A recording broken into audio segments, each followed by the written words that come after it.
अनीता और बबीता दो बहनें थीं। वो एक गरीब परिवार से थी। अनीता बड़ी थी और बबीता छोटी। अनीता अत्यधिक सुंदर होने के कारण उसकी शादी एक सेठ परिवार में हो गई, जो कि बहुत अमीर थे, जबकि छोटी बहन अनीता की शादी एक गरीब परिवार में हुई, जहां उसका पति दिन रात मेहनत करता तो एक वक्त की रोजी रोटी जमा कर पाता। लेकिन बड़ी बहन बबीता काफ़ी घमंडी थी। वह अपनी छोटी बहन को दुखी देखकर बहुत खुश थी। उसे अपने पति के पैसों पर और अपनी अमीरी पर बहुत घमंड था। वह कभी भी अपनी बहन अनीता की सुध बुध नहीं लेती थी। एक दिन अनीता के घर में खाने के लिए कुछ भी नहीं था, तो अनीता ने सोचा क्यों ना मैं अपनी बड़ी बहन बबीता के पास जाकर थोड़ी मदद ले लूं। अनीता घर से जाती है और बबीता के घर पहुंचती है, जहां बबीता उसे मिलती है और बबीता कहती है, कहो बहन, कैसे आना हुआ। तब अनीता कहती है, बहन, आज मेरे घर में खाने को कुछ भी नहीं है। तुम कुछ पैसों की मदद कर देती तो खाने का इंतज़ाम हो जाता। जैसे ही हमारी फसल बिकेगी मैं तुम्हारे पैसे लौटा दूंगी। लेकिन बबीता को तो अपने ऊपर बहुत घमंड था। उसने कहा, अरे अनीता, तुमने आने में थोड़ी सी देर कर दी। अभी अभी मेरे पति ने एक ज़मीन खरीदी है और घर में जितना पैसा रखा हुआ था वो सब ले गए। अभी मेरे पास कोई पैसा नहीं है देने के लिए तुम्हें। यह सुनकर अनीता बहुत मायूस हो गई और वापस घर लौट आई। घर आने के बाद अनीता ने सोचा कि मेरे पति के आने से पहले मैं एक बार अपने भैया के घर हो आती हूँ, शायद वहाँ से मुझे कुछ मदद मिल जाए। यह सोचकर अनीता अपने भाई के घर की तरफ चल देती है।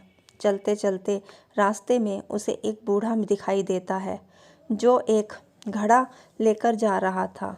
तभी अनीता उसे बुजुर्ग को बोलती है, बाबा, क्या हुआ, आप कहाँ जा रहे हैं।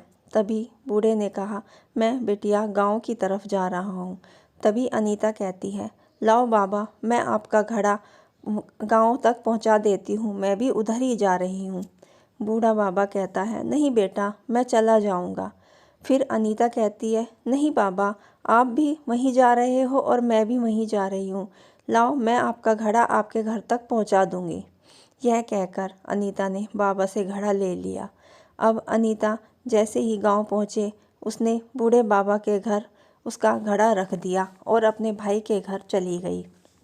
वह अनीता भाई के घर पहुँचती है तो वहाँ उसे उसका भाई नहीं मिलता। वहाँ केवल उसकी भाभी होती है। उसकी भाभी कहती है, आओ अनीता, कैसे आना हुआ। तब अनीता कहती है, भाभी, भैया कहाँ हैं। अनीता की भाभी बोलती है, तुम्हारे भैया तो किसी काम से शहर गए हैं, तुम क्या काम है मुझे बताओ। तब अनीता कहती है, भाभी, मुझे कुछ पैसों की मदद चाहिए। हमारे घर खाने के लिए कुछ भी नहीं है। जैसे ही हमारी फसल के पैसे आएंगे मैं आपको लौटा दूंगी। तभी अनीता की भाभी अकड़ कर बोलती है, हमारे पैसे कहाँ से आए जो तुम पैसे मांगने चली आई। तुम्हें नहीं पता है कि हमारा भी गुजारा कैसे चलता है। जाओ तुम यहाँ से, हमारे पास कोई पैसा नहीं है। यह कहकर अनीता की भाभी ने उसे डांटकर घर से निकाल दिया। अब अनीता रोते रोते घर वापस आने लगती है। तभी रास्ते में उसे वह बुजुर्ग आदमी की कुटिया दिखाई देती है। बुजुर्ग आदमी अपनी कुटिया के बाहर ही खड़ा था। जैसे ही उसने अनीता को देखा और कहा, आओ बिटिया, अंदर आओ, थोड़ा सा पानी पी लो। अनीता कहती है, नहीं बाबा, मुझे घर जाना है, देर हो रही है। लेकिन तभी बूढ़ा बाबा कहता है, नहीं बिटिया, तुम थोड़ी देर आओ तो सही। जब अनीता बूढ़े बाबा की कुटिया में जाती है तो वह देखती है कि बाबा की कुटिया में बहुत सारे घड़े रखे हुए हैं। जब बुजुर्ग आदमी अनीता को कहता है, बेटा, तुम्हारे मेरी बहुत मदद की, तुम्हारी सेवा से मैं बहुत खुश हूँ। बेटी, तुम मेरे पास इन 3 घड़े रखे हुए हैं, इन तीनों घड़ों में से कोई एक घड़ा ले लो। तभी अनीता कहती है, नहीं बाबा, मुझे कोई घड़ा नहीं चाहिए। तभी बुजुर्ग आदमी कहता है, नहीं बेटा, तुम्हारी निस्वार्थ सेवा से मैं बहुत खुश हूँ। मेरे लिए तुम एक घड़ा इसमें से उठा लो और ले जाओ। इसमें बहुत सारा खाना है जिसे तुम खा सकती हो। तभी अनीता यह सुनकर बहुत खुश हो जाती है और एक घड़ा उठाकर चल देती है। अनीता अपने घर पहुंचती है और घड़े को एक कोने में रख देती है। तभी अनीता का पति आता है और कहता है कि तुम अपने भाई के घर गई थी, क्या कुछ मदद मिली? तब अनीता कहती है, नहीं, मुझे तो भाभी ने डांट कर भगा दिया, मुझे कहीं से कोई मदद नहीं की। कि अनीता का पति कहता है, क्या आज हमें भूखा ही सोना पड़ेगा? अनीता कहती है, नहीं, रास्ते में मुझे एक बुजुर्ग आदमी मिला था जिसने मुझे एक घड़ा दिया है और उसमें बहुत सारे लड्डू हैं। तभी अनीता का पति कहता है, तो जाओ, जल्दी जाओ और लेकर आओ, बहुत भूख लगी है। जैसे ही अनीता घड़े को खोलती है तो देखती है कि उसमें बहुत सारी सोने की असरफियाँ होती हैं और वह जोर से चिल्लाते हुए अपने पति को बुलाती है। उसका पति घड़े में देखता है तो उसे बहुत असरफियाँ मिलती हैं। अगले दिन अनीता का पति उन असरफियों से ज़मीन खरीदता है और अच्छी खेती करने लगता है। कुछ समय बाद बबीता को पता चलता है कि अनीता के घर में तो पैसे की बरकत होने लगी है। अनीता तो दिन पर दिन अमीर हो रही है।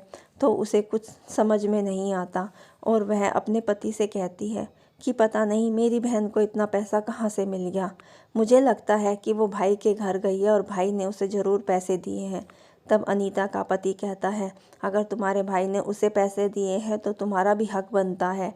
जितना हक तुम्हारी बहन का है उतना ही हक तुम्हारा भी है। यह कहकर दोनों बबीता अपने पति के साथ अपने भाई के गांव की तरफ चल देती है। चलते चलते उसे एक बूढ़ा बुजुर्ग मिलता है जो कि अपना घड़ा लेकर चल रहा है। लेकिन बबीता उसको कुछ नहीं कहती और उससे आगे निकलने की कोशिश करती है। तभी वह बूढ़ा बाबा कहता है, बेटी, तुम मेरी थोड़ी मदद कर दो और ये मेरा घड़ा मेरे घर तक पहुंचा दो। तब बबीता कहती है, क्यों, मैं क्यों तुम्हारा घड़ा उठाऊं? तुम्हारा घड़ा है, तुम उठाओ। वह बूढ़ा कहता है कि बेटी, मुझसे चला नहीं जा रहा है, मैं बूढ़ा हो चुका हूँ।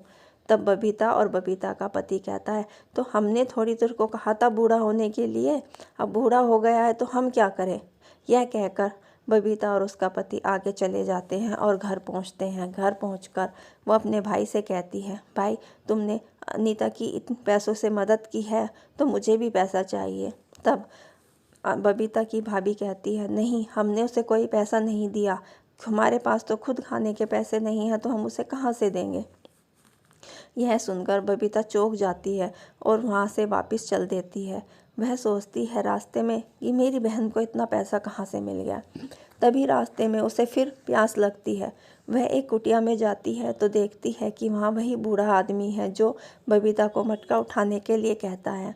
वह कहती है, बाबा, हमें बहुत प्यास लगी है, क्या पानी मिलेगा? बूढ़ा बाबा कहता है, हाँ बेटी, तुमने तो मेरी मदद नहीं की, लेकिन मैं तुम्हें पानी ज़रूर पिलाऊंगा। वह बबीता को पानी देता है। फिर उसके बाद वह कहता है कि बेटी, और बताओ, और कुछ चाहिए? तो वह कहती है, नहीं बाबा, हमें कुछ नहीं चाहिए। तब बूढ़ा बाबा उसे बताता है कि बेटी, मुझे अभी कुछ समय पहले एक लड़की मिली थी जिसने मेरी काफ़ी मदद की, लेकिन तुमने तो मेरी कोई मदद नहीं की। मैंने उसे एक घड़ा भी दिया था। तब बबीता कहती है, तो बाबा, आप मुझे भी एक घड़ा दो। वह बूढ़ा आदमी कहता है कि ये घड़े कर्मों का फल बताते हैं। तुम्हारी बहन आई थी, उसने मेरी मदद की और मैंने उसे एक घड़ा दिया, वो उसका कर्म था। तभी बबीता कहती है, तो बाबा, हमें भी एक मटका दो जिसे हम भी अपने कर्म का नतीजा देख सके कि हमारा कर्म कैसे है। फिर बूढ़े बाबा ने कहा कि ये 2 मटके रखे हैं, तुम इसमें से कोई एक मटका उठा लो। तब बबीता बड़ी खुश होती है और सोचती है कि अनीता की तरह वह भी अब अमीर हो जाएगी और एक मटका उठाकर बिना बूढ़े बाबा को धन्यवाद दिए वहाँ से निकल जाती है। बबीता घर आती है तो उसका पति कहता है कि जल्दी करो, यह मटका खोल के देखो किसमें क्या है। जैसे ही बबीता मटका खोलती है तो उसमें से बहुत सारे कीड़े निकलने लगते हैं। वह कीड़े पूरे घर में फैल जाते हैं। तब बबीता का पति कहता है कि बबीता कहती है कि देखो ना, हमारे मटके से तो कीड़े निकल रहे हैं। तब बबीता का पति कहता है कि बबीता, ये हमारे कर्मों का फल है। हमने कभी तुम्हारी बहन की मदद नहीं की। रास्ते में हमें बूढ़ा आदमी मिला, हमने उसकी भी मदद नहीं की। हमारे कर्म बहुत खराब हैं, यह हमारे कर्मों का ही फल है।